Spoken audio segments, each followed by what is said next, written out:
sub button, turn on the notifications, and here we go. Oh, don't mind me. I'm just subscribing to the Lakers Report here on my phone here, and you should too. Hey, subscribe to the channel. That way you never miss a video. Once you do, turn on the notifications. That way you are notified when we publish a video. Coverage all year long. Join the Laker Nation family here at the Lakers Report.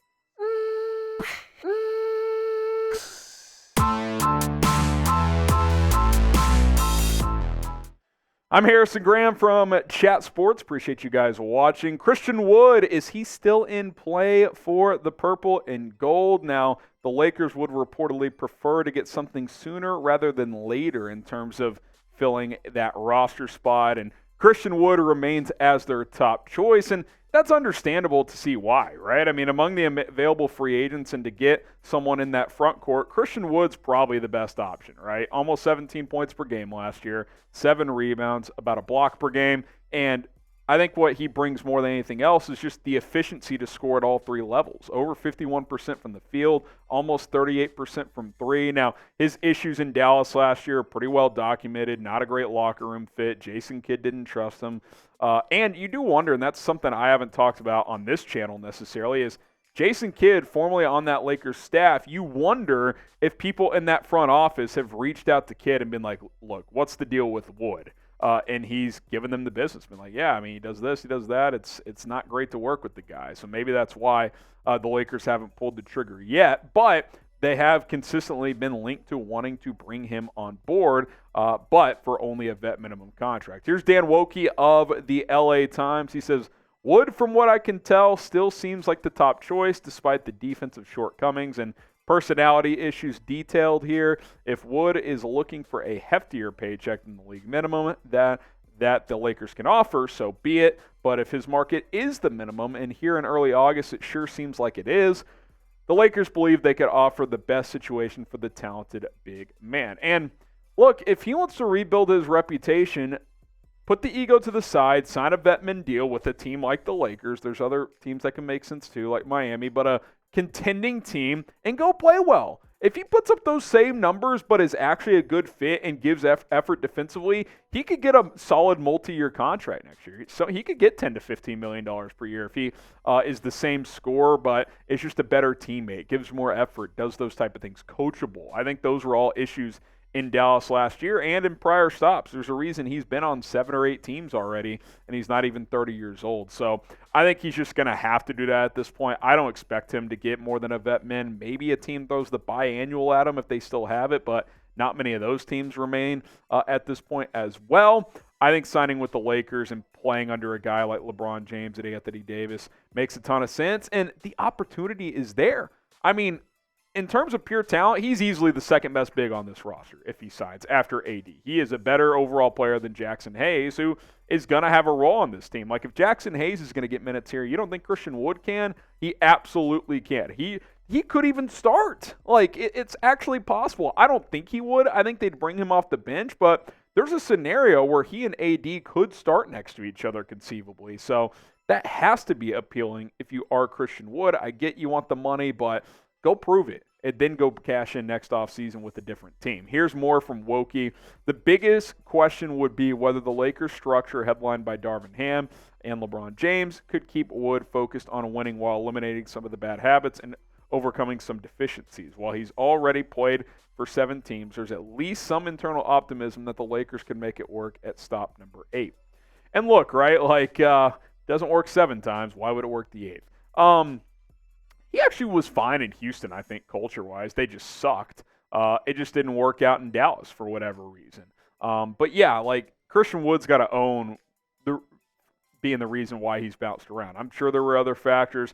I don't think Jason Kidd did a great job with Christian Wood last year. Like, I'll flat out say that. But Wood's got to own where he stands at this point. Like, if there was more blame to go around, he'd be under a team right now, and he's not. So I think you got to swallow the pride. I think you got to take a vet minimum contract. And, yeah, I get you want to make more, but you get to play for a contender and probably play a lot if you play well. That's a hell of an opportunity for Christian Wood coming off a team from Dallas who has no interest in bringing him back. Should the Lakers sign Christian Wood? Type S for sign, P for pass. Absolutely think they should for the vet minimum. It's just a matter of whether he will or not. I think he should as well. I think this marriage could work out really well, and then he could go get paid elsewhere next offseason. S for sign, P for pass when it comes to Christian Wood. Now get this LeBron James City jersey for a limited time. He's switching numbers, so this could be a collector's item. Chatsports.com/BronCity. That link is in the comments in the description of this video. He's going back to 2-3. So if you want to get that number 6, this is the time to do it. Austin Reaves, point guard? Well, he's been getting some run at point guard for Team USA ahead of the FIBA World Cup. And that's interesting not only for Team USA, but for the Lakers going into this season. If Austin Reaves can prove that he can at least run the offense at a fairly efficient clip, then that's only going to make him even more valuable. The point guards LA currently has in terms of true point guards, D'Angelo Russell, Gabe Vincent, Jalen Hood-Schifino, who they drafted this year. Austin Reaves operates really well in the pick and roll, but I think as a passer is an area he needs to improve on. And with Hood-Schifino probably not ready to be a high-level contributor this year, I think having the flexibility to put Austin Reaves at the point in some situations is very valuable, especially in crunch time. Like, there could be some crunch time scenarios where you go like Austin Reaves, LeBron James, Anthony Davis, potentially a Christian Wood if you sign him, and some more wing-driven players where you have Austin Reaves at the 1. I think that's very much a possibility. Now, you look at his kind of creation numbers here, 3.4 assists per game, 1.5 turnovers. So that's, better than 2-1. That's pretty solid.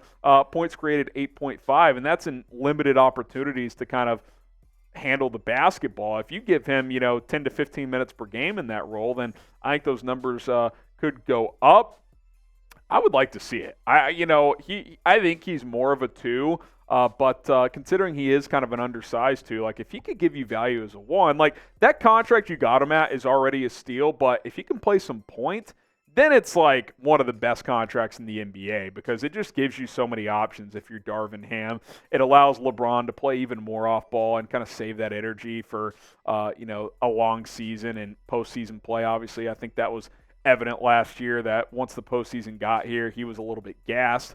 If Austin Reaves can take some of that off his play, off of D'Lo's, and what else you can do is you can play D'Lo some off ball. Like D'Lo can play off ball if you need him to. So I like this versatility potential if they give him a chance to do it. He did it a lot at Oklahoma. Obviously, the NBA is a different game, but I think he could hold his own.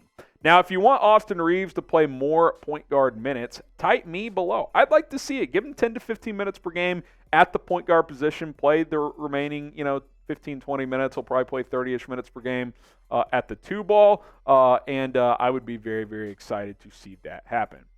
Okay, let's get into some news and notes around the Los Angeles Lakers before we get out of here. Cole Swider has signed with the Miami Heat, a camp deal, so we'll see what he can do in Miami. Never got it going with Los Angeles, so best of luck to him as he gets a new opportunity in South Beach. And Winning Time Season 2 is coming out.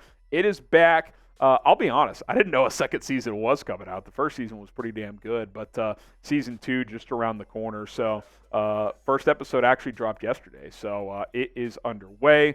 Go check that out if you want more Lakers content during the downtime of the year. And contract news around Anthony Davis's new deal. He does have a player option on that final year, so AD really got this thing maxed out, right? Like he gets the 3-year 186. He gets a player option on year 3. So I think, he proved the last couple of months of last season and into the playoffs that he was worthy of that extension. Gets a player option, which probably allows him to cash in one more time on a big deal here in a couple of years as he's still fairly young. So that is the latest there.